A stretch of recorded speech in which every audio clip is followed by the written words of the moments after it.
বাংলা শেখো ইউটিউব চ্যানেলে তোমাদের স্বাগত জানাই। আজ আমি তোমাদের জন্য নিয়ে এসেছি মাধ্যমিক পরীক্ষার বাংলা প্রথম পত্রের সাজেশনযোগ্য হুবহু প্রশ্নপত্র, যেখানে তোমাদের জন্য আলোচনা করা হয়েছে মাধ্যমিক পরীক্ষায় কমনযোগ্য একদম সম্পূর্ণ প্রশ্নপত্রটি। তোমরা সকলেই জানো আর কয়েকদিন পরেই মাধ্যমিক পরীক্ষা। মাধ্যমিক পরীক্ষার পূর্ণমান থাকে 90 নম্বর, সময় থাকে 3 ঘন্টা 15 মিনিট। প্রথম 15 মিনিট শুধুমাত্র প্রশ্নপত্র পড়ার জন্য এবং বাকি 3 ঘন্টা থাকে উত্তর লেখার জন্য। বাংলা প্রশ্নে তোমাদের 1 নম্বরে থাকে সঠিক উত্তরটি নির্বাচন করো, যেখানে তোমাদের 17টি প্রশ্ন করতে হয়, প্রতিটি প্রশ্নের মান 1। তোমাদের বোঝার সুবিধার্থে আমি শর্ট প্রশ্নগুলির উত্তর করে দেওয়ার চেষ্টা করেছি। চলো তাহলে প্রশ্ন শুরু করা যাক। প্রথম প্রশ্ন, আমাদের থাকলে আমরাও চেষ্টা করে দেখতাম। এখানে বক্তা কে? এখানে বক্তা হলো মেজ কাকু।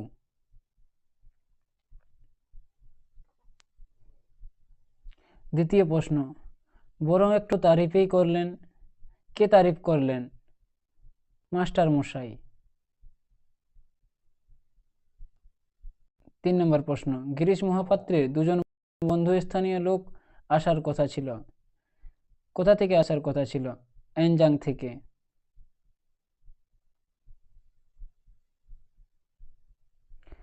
চতুর্থ প্রশ্ন, মেঘনাদ বধ কাব্যে স্বর্গ সংখ্যা 9টি। পঞ্চম প্রশ্ন, ওই আসে সুন্দর, সুন্দর আসছেন কাল ভয়ঙ্কর বেশে।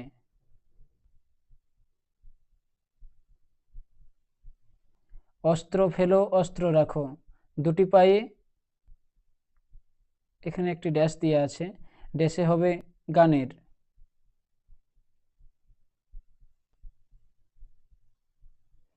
এখানে একটি প্রশ্ন তোমাদের জন্য আমি রেখে দিয়েছি, নীল নদের তীর থেকে লেখক নিয়ে আসতেন কোনটি?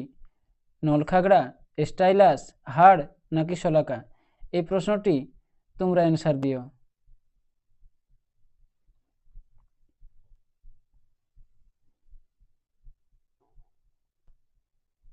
ছিঁড়ে পত্র না ছাড়ে মসি, এখানে মসি শব্দের অর্থ কালি।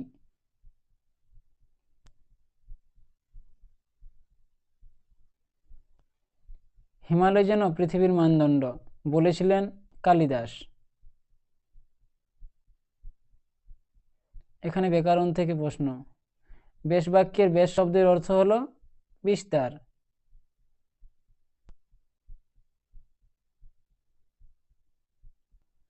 চরণ কমল সমাসবদ্ধ পদটির যে সমাসের উদাহরণ তা হলো উপমিত কর্মধারয়।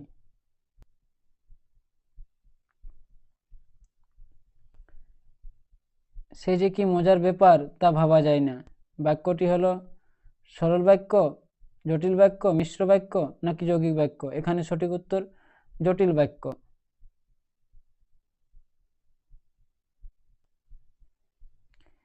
যে ধাতুকে বিশ্লেষণ করা যায় না, মৌলিক ধাতুকে বিশ্লেষণ করা যায় না।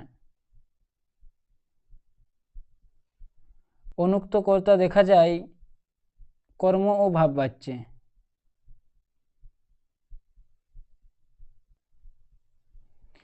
এখানে ব্যাকরণ থেকে তোমাদের জন্য একটি প্রশ্ন আমি রেখে দিয়েছি, যার উত্তর তোমাদেরকে করতে হবে। বিভক্তি শব্দের অর্থ বিভাজন, বিশেষ ভক্তি, ভক্তিপূর্ণ নাকি ভক্তিহীন? উত্তরটি কমেন্টের মাধ্যমে তোমরা জানিয়ে দিও।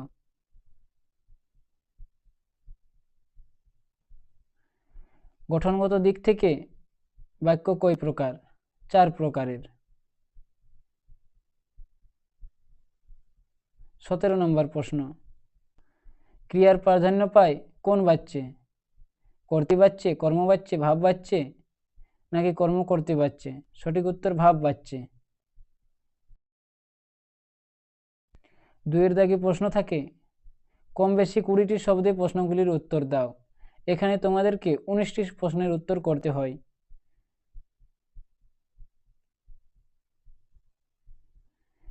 যেখানে ভাগ করা থাকে কবিতা, গল্প, প্রবন্ধ সমস্ত কিছুরই। দাগের প্রথম প্রশ্ন, এসব কথা বলার দুঃখ আছে। কোন কথা বলার দুঃখ আছে? দ্বিতীয় প্রশ্ন, খুব উঁচু দরের সন্ন্যাসী, সন্ন্যাসীর পরিচয় দাও। তৃতীয় প্রশ্ন, সূচিপত্রেও নাম রয়েছে, সূচিপত্রে কি লেখা আছে? চতুর্থ প্রশ্ন, চমকে উঠলেন জগদীশ বাবু, জগদীশ বাবুর চমকে ওঠার কারণ কি? ইসাবের মনে পড়ল, ইসাবের কি মনে পড়েছিল?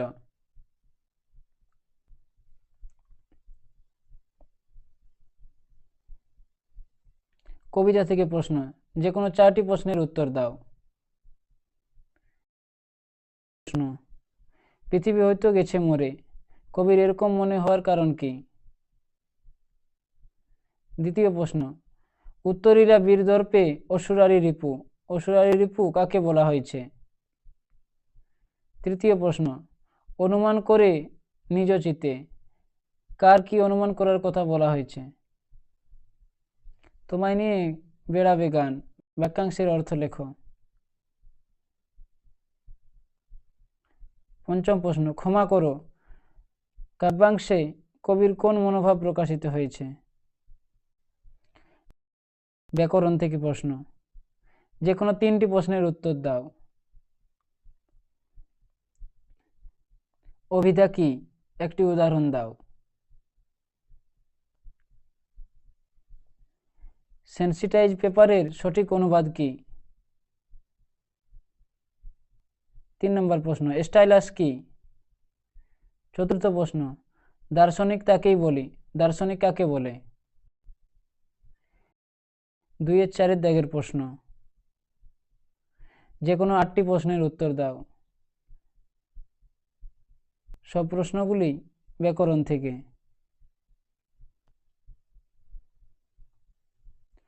অনুজ্ঞাসূচক বাক্য কাকে বলে? বস্ত্রীহি শব্দের অর্থ কি? তির্যক বিভক্তির উদাহরণ দাও। সম্বন্ধ পদ কারক নয় কেন? পঞ্চম প্রশ্ন, উপমান কর্মধারয় সমাসের একটি উদাহরণ দাও।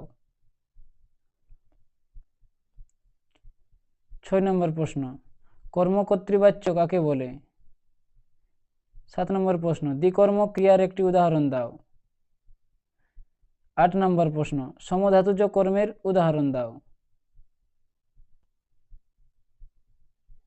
9 নম্বর প্রশ্ন, সে ভূতের গল্প ভালোবাসে, বিধেয় প্রসারক অংশটি উল্লেখ করো। 10 নম্বর প্রশ্ন, আমরাও চমকে উঠেছি বই কি, নাবাচক বাক্যে রূপান্তর করো।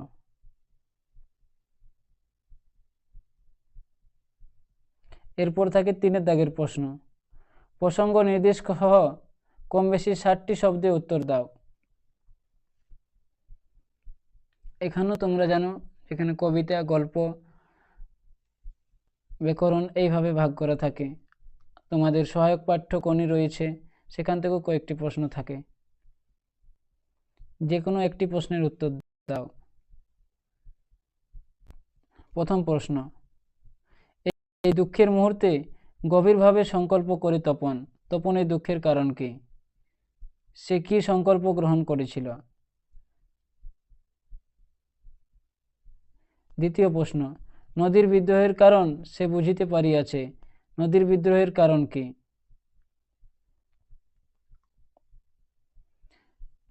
কবিতা থেকে প্রশ্ন, যে কোনো একটি প্রশ্নের উত্তর দাও।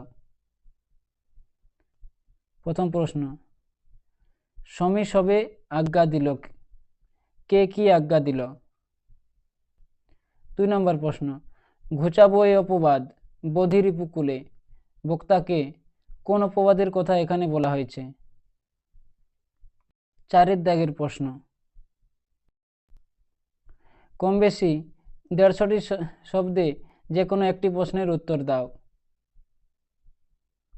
প্রথম প্রশ্ন, অমৃতের জবাব আমাকে বদলে দিয়েছে, এখানে বক্তাকে অমৃত কি জবাব দিয়েছিল, বক্তা কিভাবে তা বদলে দিয়েছে? প্রশ্নমান 1 + 1 + 2। প্রশ্ন 2, তপন যেন কোথায় হারিয়ে যায় এই সব কথার মধ্যে। তপন কে? সে কোন কথার মধ্যে নিজেকে হারিয়ে ফেলে? কেন হারিয়ে ফেলেছিল? এখানে প্রশ্নমান 1 + 2 + 2। ও আগের প্রশ্নটিতে একটু প্রশ্নমান ভুল হয়ে গেছে, এটা 1 + 2 + 2 হতো। 5 দাগের প্রশ্ন, কম বেশি 150টি শব্দে যে কোনো একটি প্রশ্নের উত্তর দাও কবিতা থেকে। প্রথম প্রশ্ন, সে হাঁক তোমার সভ্যতার শেষ পুণ্যবাদী। প্রসঙ্গ উল্লেখ করে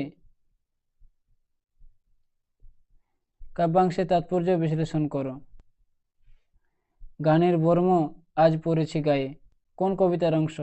গানের বর্ম পড়ার প্রয়োজনীয়তা উল্লেখ করো।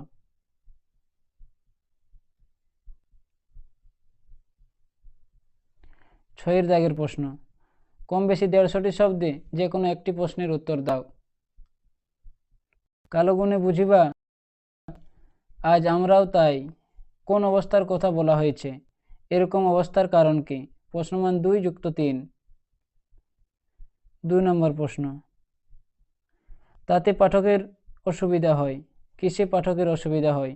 পাঠকের অসুবিধা দূর করার জন্য কি কি করা দরকার? প্রশ্নমান 1 + 4। কম বেশি 125টি শব্দে উত্তর দাও যে কোনো একটি প্রশ্নের। 7 দাগের প্রশ্ন, 7 1, আছে শুধু প্রতিহিংসা, বক্তাকে কার সম্পর্কে এই উক্তি? কি কারণে তিনি প্রতিহিংসা পরায়ণ হয়েছেন?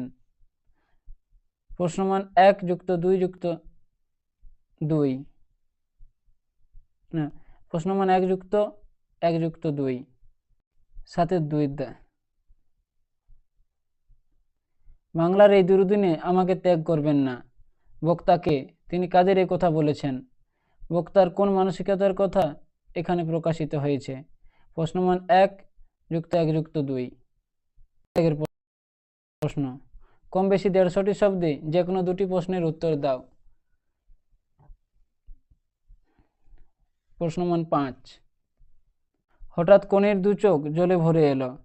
কনের চোখে জল এলো কেন? তারপর কি হয়েছিল?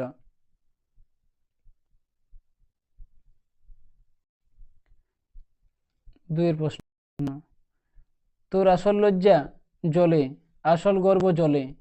কে কোন প্রসঙ্গে এই উক্তি করেন? উক্তিটির তাৎপর্য লেখো। প্রশ্নমান 2 + 3।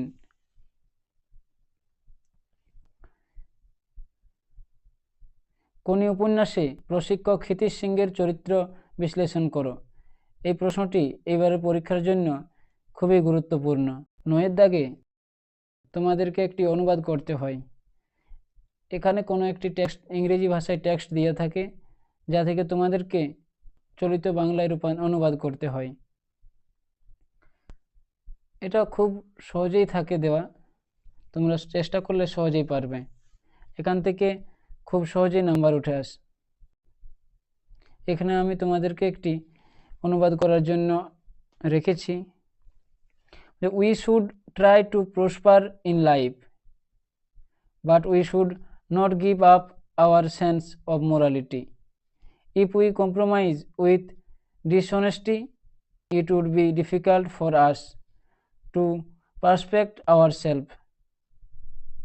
So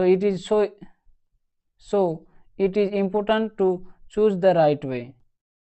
দোসর দাগে তোমাদের কম বেশি 150টি শব্দে যে কোনো একটি প্রশ্নের উত্তর করতে বলে। এখানে তোমাদের সংলাপ রচনা থাকে, প্রতিবেদন রচনা থাকে, তার মধ্যে যে কোনো একটি প্রশ্নকে তোমাদের বেছে নিতে হয়। এখানে প্রতিবেদন রচনাটি, তোমাদের বিদ্যালয়ে রবীন্দ্র জয়ন্তী উদযাপিত হয়েছে, সে বিষয়ে একটি প্রতিবেদন রচনা করো। বিদ্যালয়ে কুইজ প্রতিযোগিতার ভালো মন্দ দিক নিয়ে দুই বন্ধুর মধ্যে একটি কাল্পনিক সংলাপ রচনা করো।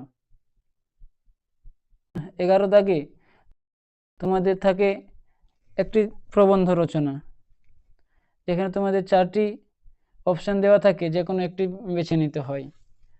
প্রবন্ধ রচনাটি কম বেশি 400 শব্দের মধ্যে লিখতে বলা হয়ে থাকে, যার প্রশ্নমান থাকে 10। এখানে আমি তোমাদের জন্য কয়েকটি গুরুত্বপূর্ণ প্রবন্ধের বিষয় রেখেছি, যেগুলি তোমাদের জন্য খুবই গুরুত্বপূর্ণ। বিজ্ঞান মনস্কতা ও কুসংস্কার।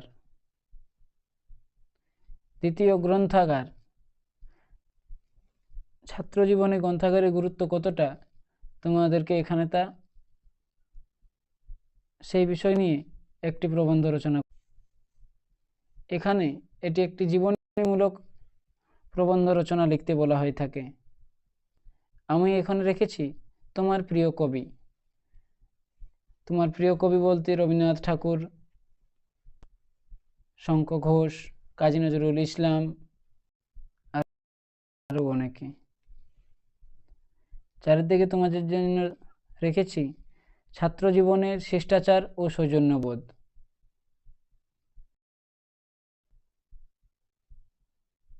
ব্যাস, এই ছিল আজকের তোমাদের জন্য আলোচনার বিষয়।